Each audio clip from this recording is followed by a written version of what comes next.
So we're here to talk about cultural capital, about hexis, about symbolic violence, and about what the fuck with all that and tech, right? And before I enter in all those things, right, I would like to tell you some disclaimers. One, this is a model. All models are wrong, some are useful. I think this one is useful. Doesn't mean that it doesn't have limitations. It has limitations. Any models have limitations, right? It's not a perfect description of reality.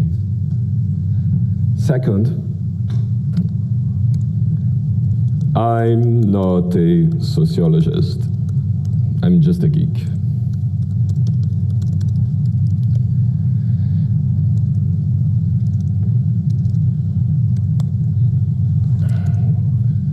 Third,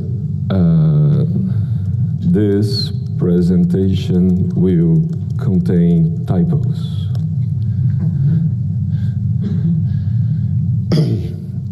And final disclaimer, I bring no solutions to the problem in this press at all. I'll just talk about a problem and I talk about how to identify it, and we have fuck all of solutions to this, okay? With this all in mind, let's talk about Bourdieu social theory. So Bourdieu social theory is kind of a plate of spaghetti.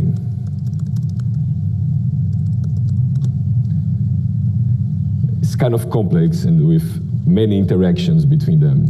And I just take 3 spaghettis today with you and dip down on those 3 separately. And of course, this makes no sense by itself.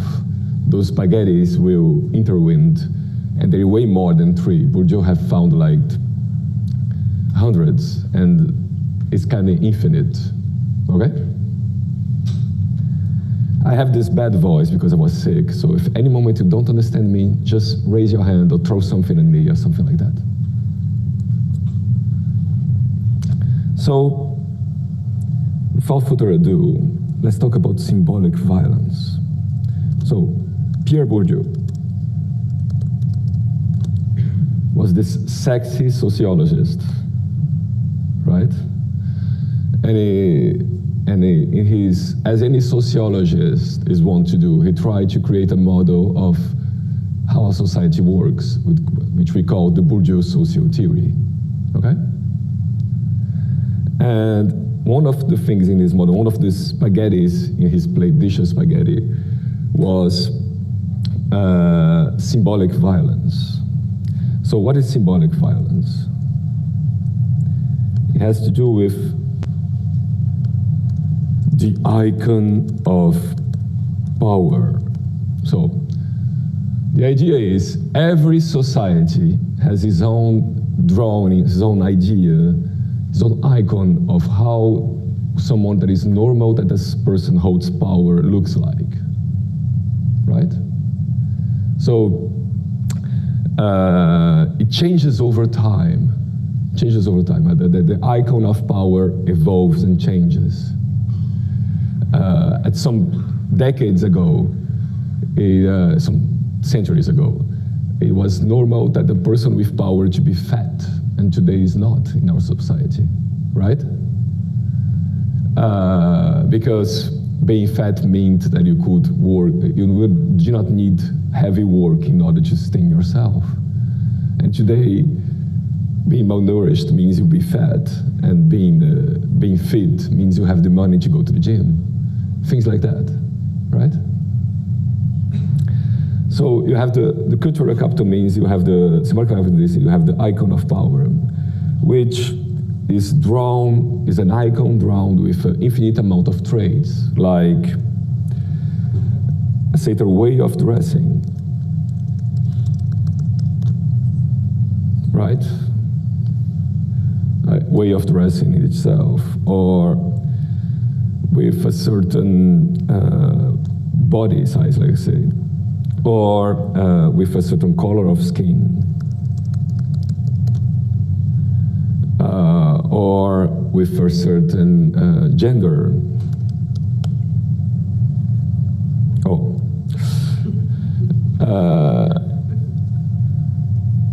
So it is wrong by that, right? Rolexes, for example, right? Accessories. And the whole idea is the more of those traits you have, the closer you are to this icon of power. And the closer you are to this icon of power, the more normal it is in the mind of people that you hold power. And the further you are, the less normal it looks when you hold power. Does it make sense? Yeah, okay.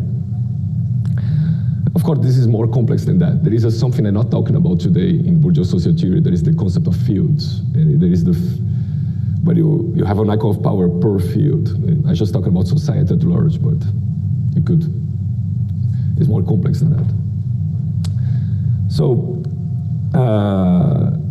being closer to the icon of power itself is not the violence. And the symbolic violence is a violence we do to ourselves. So the whole point is, when you are with someone that is closer to the icon of power, you are conditioned to submit to that person.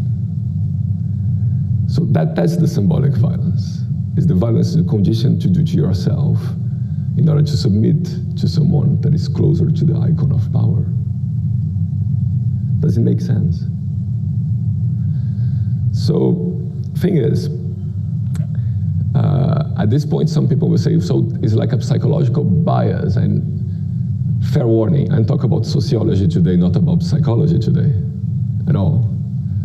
So I mean, we could talk about psychology of this, but it's just not the subject of this talk, okay? So to make a little bit of a difference, sorry to any sociologists seeing this, but to make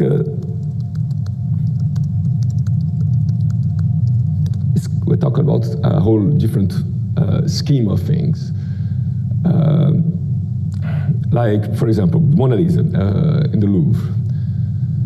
How many times have someone tried to break the Mona Lisa with a hammer? In the last 800 years, it happened twice, right? It's an infrequent but very violent thing, yeah? First time, the guy was stopped before he could approach the Mona Lisa. And we put a bulletproof case around the Mona Lisa, right? The second time, we discovered the bulletproof case worked against hammers, right? From a psychological point of view, trying to break the Mona Lisa with a hammer is probably a higher violence than try to touch a statue, right? From a sociological point of view, though, trying to break a Mona Lisa with a hammer is probably less of a violence than try to touch a statue. Why?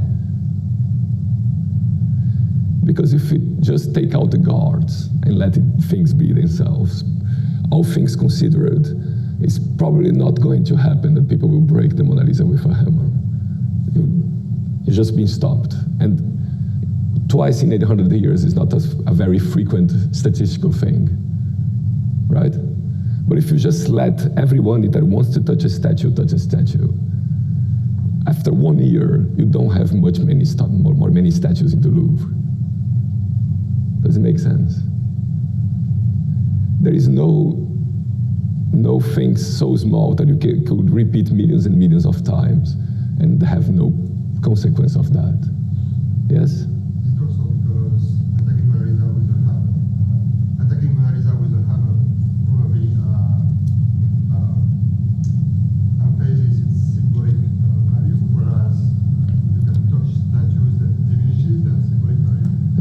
maybe. But on the large schemes, what I'm trying to push here is something that happens millions and millions and millions of times. Even that something seems smaller, it gains a higher power over to society. Yes? Have you seen those bronze statues that are discolored a little bit because people touch it a lot, right? A small violence repeated a lot is a bigger violence in the whole of society than this smaller violence done very rarely. Yes? Okay. With that in mind, when I talk about symbolic violence, I talk about the social construct. Not talk about what is in mind of people, but the thing as something we construct in the society itself. Okay? Okay. So, what happens in symbolic violence is when you see someone that is closer to the icon of power, you submit a little bit to that person.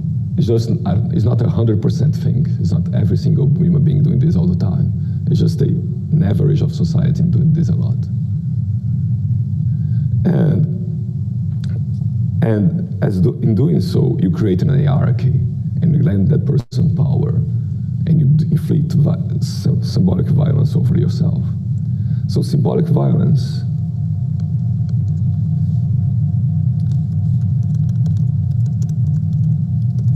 is kind of insidious, in which the person benefiting from it cannot see it at all.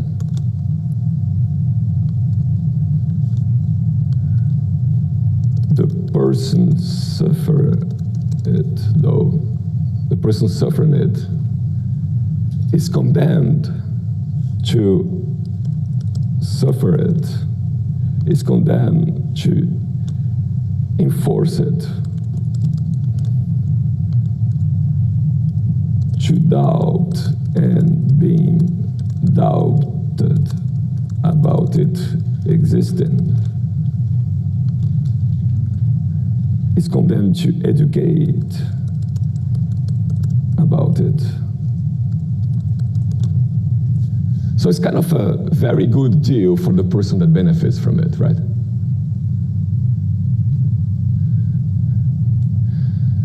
So when you suffer from symbolic violence, you are yourself the actor of the violence, yourself the sufferer of the violence, yourself the only person seeing it. And then you have society doubting about it, and yourself having doubts about it. Whereas when you benefit from it, you can just ignore that it exists at all. You have no honors, just the benefit. Cool, right? So, let's talk about cultural capital. Oh, no, sorry. In symbolic violence, there's something that is very interesting, is the concept of bling. So, have you ever heard about dress for success?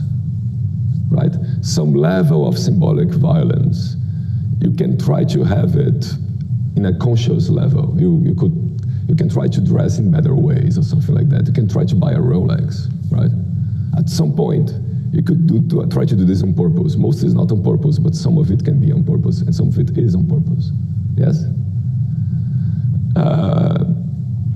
But the thing is, there is just so much you can wear and buy with money.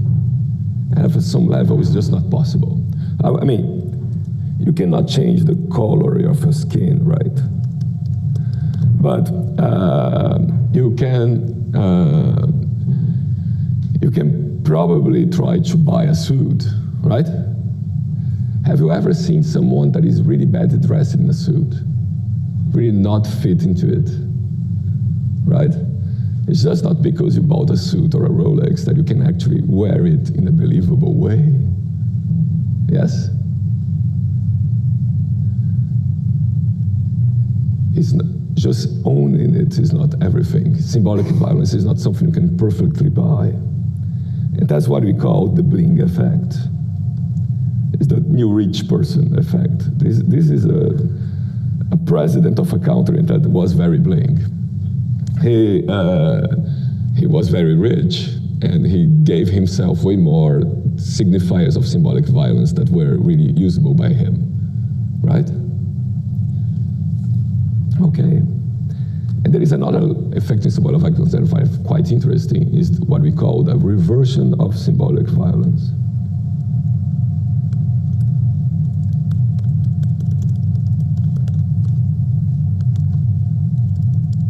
So, a reversal of symbolic violence is when you decrease one of the traits in order to increase your overall symbolic violence. For example, you dress like a bum, but you are so high in many other traits that this decrease actually increases your overall violence. Like, I don't know,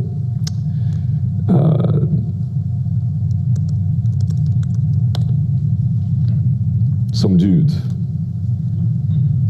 right? Does it make sense? Okay. So let's talk about cultural capital. Hi, I'm Romeo. I work for a company called the Boston Consulting Group. I organize a conference that is in Paris, and you should probably try to go to that. And I am in Twitter with Malxamef because simplicity. So, cultural capital. Bourdieu would defend that culture was a capital like finance is a capital. It's something that you can just piggy bank and have a lot of it. And the more you have, the easier it is to have more of it. Does it make sense? So, how does that work? Every single thing in your life has a price in cultural capital. It's just invisible. Yeah? When you try to enter, have you ever tried to enter a museum in your life? Yeah, okay. Do you live in a city with lots of museums? Yeah? Have you been to a museum and it just so happened that you did not get anything? Right, it happens, right? It happens. And what happened at that moment is that the minimum needed cultural capital in order to enter that exhibition was higher than your current cultural capital, yeah? More or less. I mean, it's not always that, but you get my point. You have an access needed. It opens doors to have a minimum of knowledge about something. Opens doors to have a minimum cultural capital here, to have amassed a minimum of culture in order to go to things. And have you been to a library? About libraries, ever heard about them? It's like co-working spaces, but free. and they also have books. It's kind of neat. And the thing is, libraries, the fact that libraries exist and they are free itself is something you all know, but there are people that don't, right? Those people that don't, they are lacking this piece of cultural capital of libraries are free, right? And if they had that, then they would have a second problem, which is, how can I use a library? I know all those books are here, but where do I start, right? And not to even talk about having time and things like that. Just the basics of, I have the time, I'm here, how do I use this, right? All this is a cultural capital that you have today, and many people don't. Does it make sense? Okay.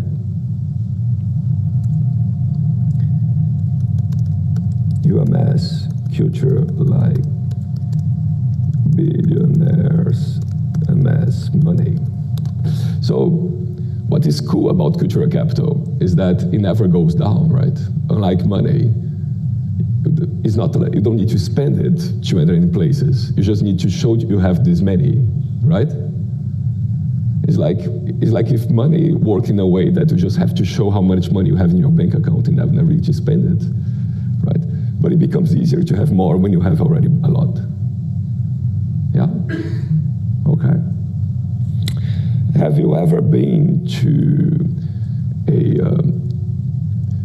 contemporary art museum? Okay, have you ever seen a contemporary art museum and say, this is bullshit? Okay, do you still say that? Okay, so I used to be a person like that. Just a parenthesis here on the whole presentation. I used to be a person like that.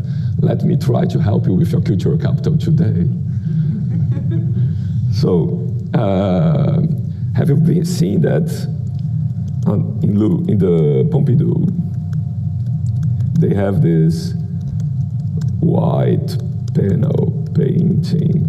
It's called Untitled. Yes, this one, right? One of my favorite paintings. Okay, this is not working. Right, completely white, right? Have you seen that? Do you look at this and say, this is bullshit? Right, if you look at this and say, this is bullshit, I would like you to take a moment and appreciate that. Contemporary art tries to subvert the dichotomy of object and subject.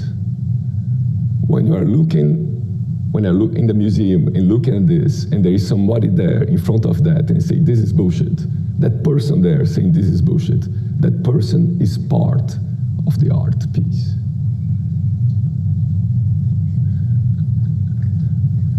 Okay? So, and if you accept that, then you can no longer look at this in the same way again, right? What I just did is that I changed your perception of it. I'm killing your talk, sorry.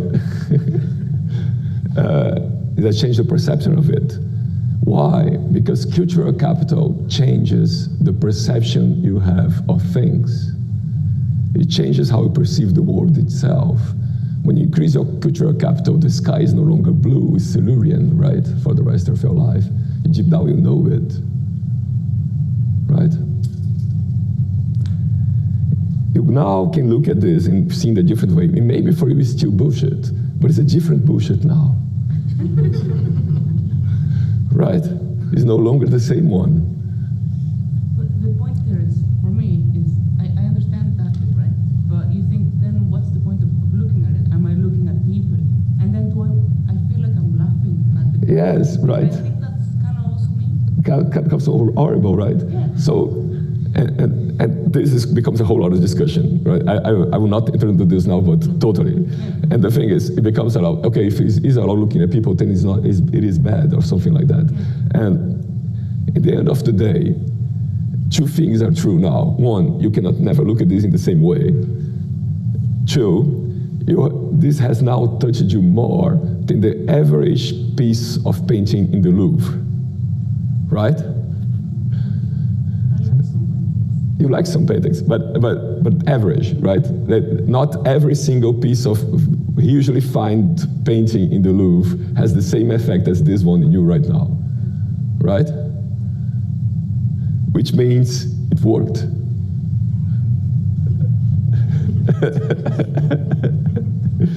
Right? It worked. So with this in mind,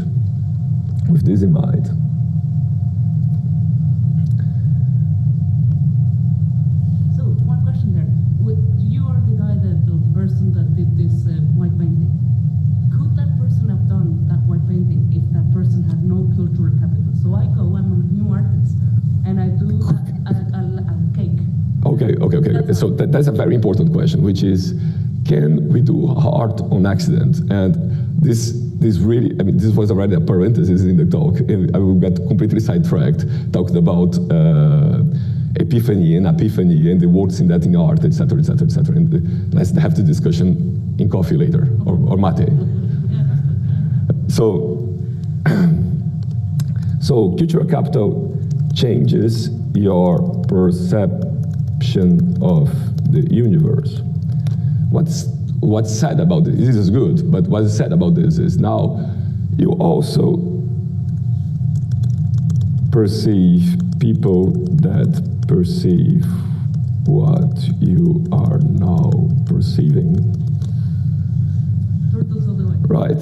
You now see that, oh, man, those people here, they now have the same perception of as I have of this thing, and those people there don't, right?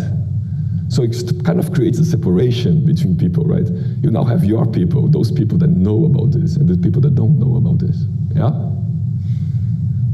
You no longer, when you talked about this white painting, you cannot look at it the same way, but now when you see people looking at this and say, this is bullshit, you cannot look at them the same way too, right? Okay, when you accept this, then you have to accept a third thing about cultural capital, which is when you interact with someone of an higher cultural capital, you perceive a smallness in yourself.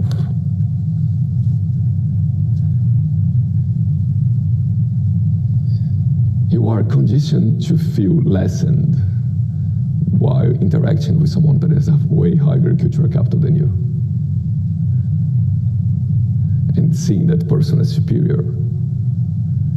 And that happens even if that person is completely ignorant about the subject where you are the expert in the subject, which is awesome, right? And you're also conditioned also when you are looking at two other people with difference between them. When you're looking at two people, and those two people, they have different levels of cultural capital, and they're discussing between them. If the person with the lesser cultural capital is the expert of the subject, you tend to feel like the person with a higher cultural capital is a little bit righter. Yeah? That's great. It works quite well, right?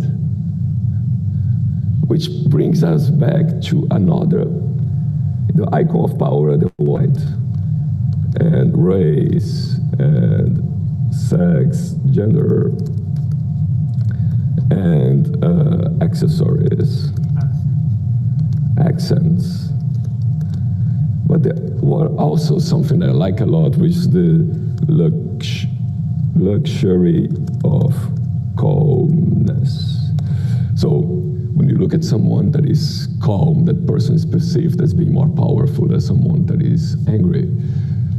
Even if the person that is angry has all the reasons to be angry, and calmness was not the good thing right now. Yeah? Okay. And when you look at someone that seems more cultured and more calm, those things interact between them, right?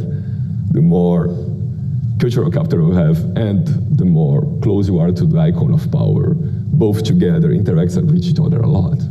And they also feed each other a lot. It's way easier to amass cultural capital when you have a lot of symbolic violence. And way easier to get yourself a lot of symbolic violence when you already have a lot of cultural capital. Yay. So, let's talk about social capital. Social capital in Bourdieu social theory is a lot like cultural capital, but you change the culture by your relationships. It's way easier to get a lot of relationships when you already have a lot of relationships. And it's way easier to get more culture when you have a lot of relationships, or get more relationships when you have a lot of culture. Make sense? Good, good, good. Let's talk about hexis. Hexis? Where did I put hexis? I did write this somewhere. Right. Core corpus, habitus, hexis. I will not try to explain all the stuff in detail. This will be, oh yeah, disclaimer. This is like 6 months in university. I'm trying to squish in 45 minutes. There will be gross oversimplifications. So, on one of these gross oversimplifications, right? Hexis. Hexis is a lot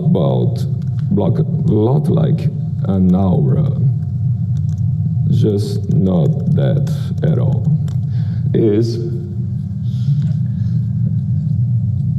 Okay, so the habitus. The habitus is a lot about like an aura, but not that at all.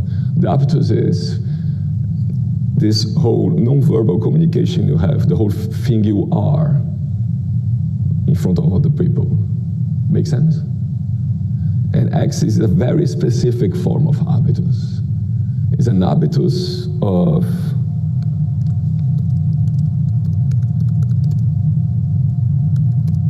I belong here.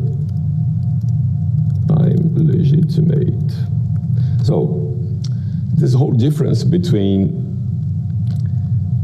courage versus temerity. Have you heard about that? Know what's temerity? So, yeah, when you're courageous, when you're brave, you feel the fear and you brave that fear, right? You go beyond that fear. When you're temerary, you don't feel the fear at all, right?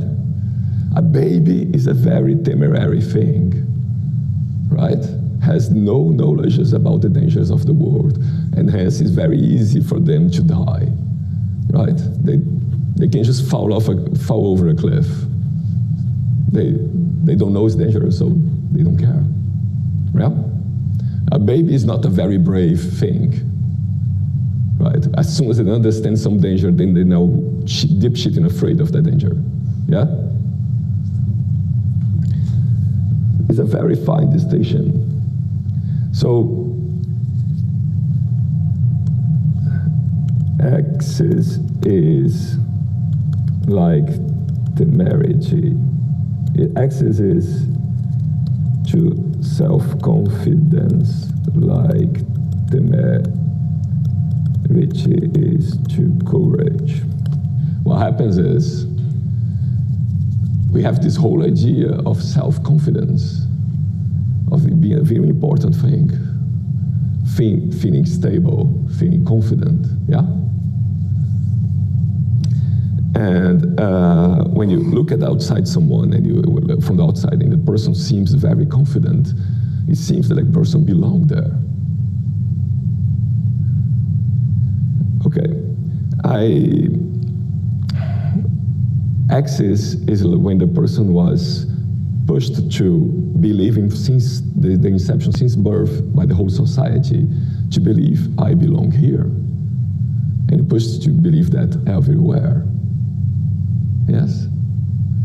And hence they just naturally behave like they belong everywhere they are. Someone that is self-confident, they ask themselves, do I belong here? And the answer is yes. Someone that has hexis, they just tell themselves, why are people asking that question at all? The question makes no sense. Does it make sense? It's two very different situations to be. I used to be a friend of mine. She came from a very poor background and come closer to our background here. And we entered a mall together, and she took her bag and went to show to the mall guard. And she said, hey, we have to show this to mall guard. And I was like, oh, at the exact moment I discovered the existence of the mall guard. He was there every day, probably, but I never knew at all. Do you see the difference? what happens is the mole guard, like any human being, because we are all lazy fucks, he's always looking for deviations of the norm, for behaviors that doesn't seem to fit the overall normalization of behaviors around him, right? We're always looking for that, for people that are looking like they don't belong here. So if the person just starting doubting themselves, then they start to have those behaviors that show they look like they don't belong here, right? And hence, it's interesting to look for them. And if you just have a lot of self-confidence and just look like naturally belong here, then no reason to look at you, right? There is a whole lot of Twitter accounts that are just people whose daily job is try to penetrate into buildings, taking this in consideration, right? There's a whole industry of that. Physical pen testers, yeah? People who just know this exists, so they just play a part and enter into buildings and go across security protocols and things like that. I mean, there are many. My favorite is Jinxak. But you can find many. So, sorry. So, with this in mind, in any work situation, when you are working with someone, and the person seems to be more confident that the things to be done are the things that needed to be done, the person just seems righter.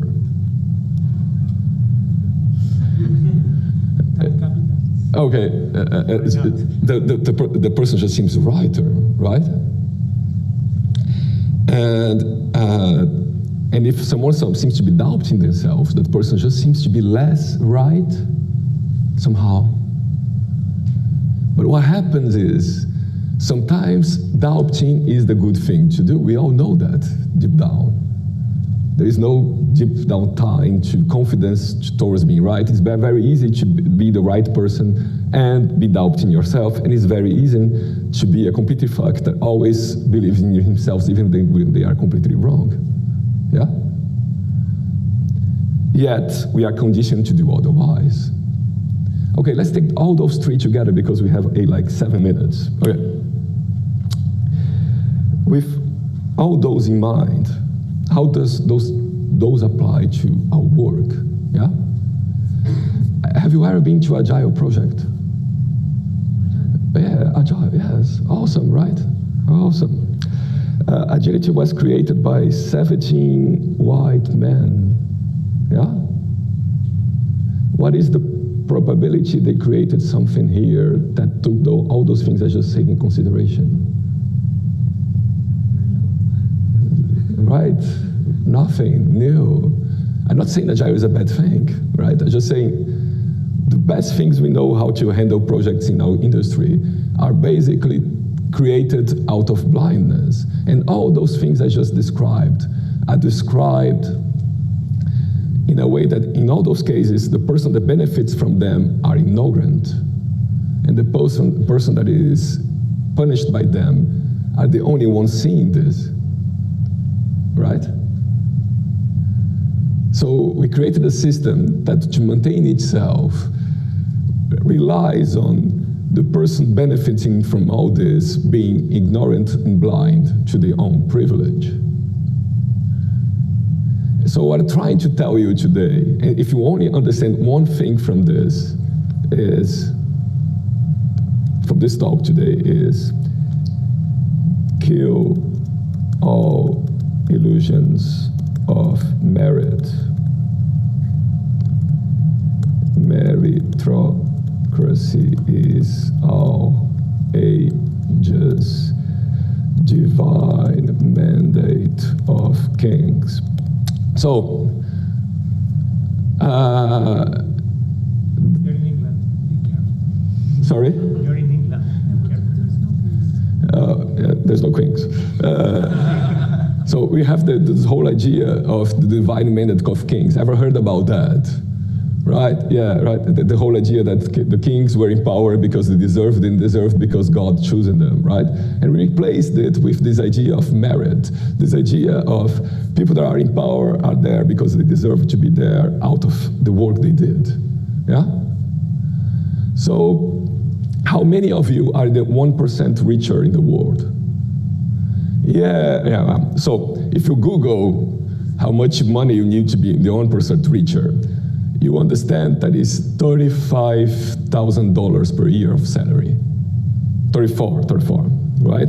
$34 per year of salary before taxes, right? And the thing is, you don't need any capital to be 1% richer. You could be at the end of every month with a bank account at zero and still be 1% rich. You just need 34,000 of salary per year. It just means that most people are poor, right? Who are here as 1% richer in the world?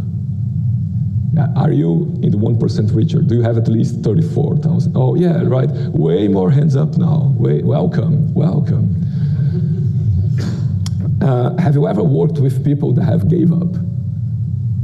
People that, yeah, right. People that just try to clock 9 to 5 and just go back to home as soon as they can and try to do the minimum effort here not to be fired. Ever worked with them? Yeah. If you became one of them, would you leave the 1% richer? No, right? Welcome to the caste system. You deserve nothing. Nothing. You are within a caste. You are within a caste. And if you do a lot of effort, you can, within that caste, go up or down. And if you decide to give up completely, you will still be within that caste. Yeah? And billions of people out there will never, ever be in that caste, no matter how much effort they put. There is no merit, there is no meritocracy. Your privilege is there to make all your effort visible or less visible. Okay? With that in mind, the only thing we can do is try to find a solution. And like I said in the beginning, there is no solution to this. Why? Why do I not propose a solution right now? First, because I only have 2 minutes. Second,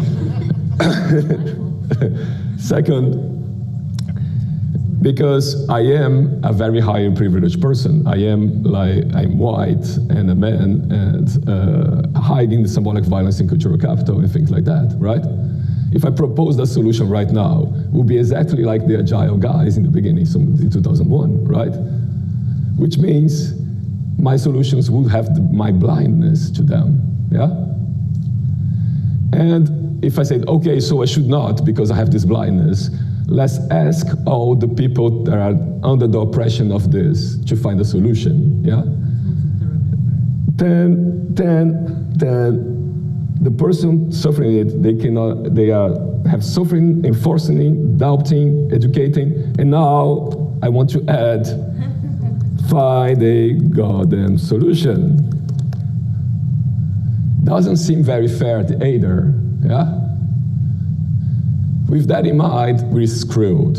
So I only have a very humble proposition today, which is we should be co-constructing together a solution, right? The people that are blind to this and the people that are suffering from it should be constructing a solution together.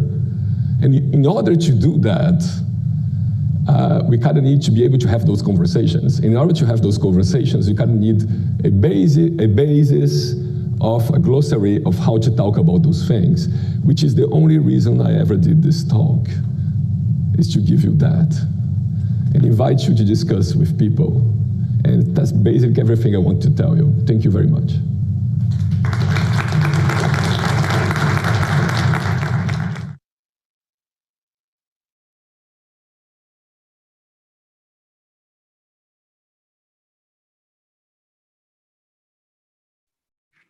So that was the session. Thank you, Romeo. And If you want to continue, please find us on the Slack or the Twitter, and thank you all for joining in.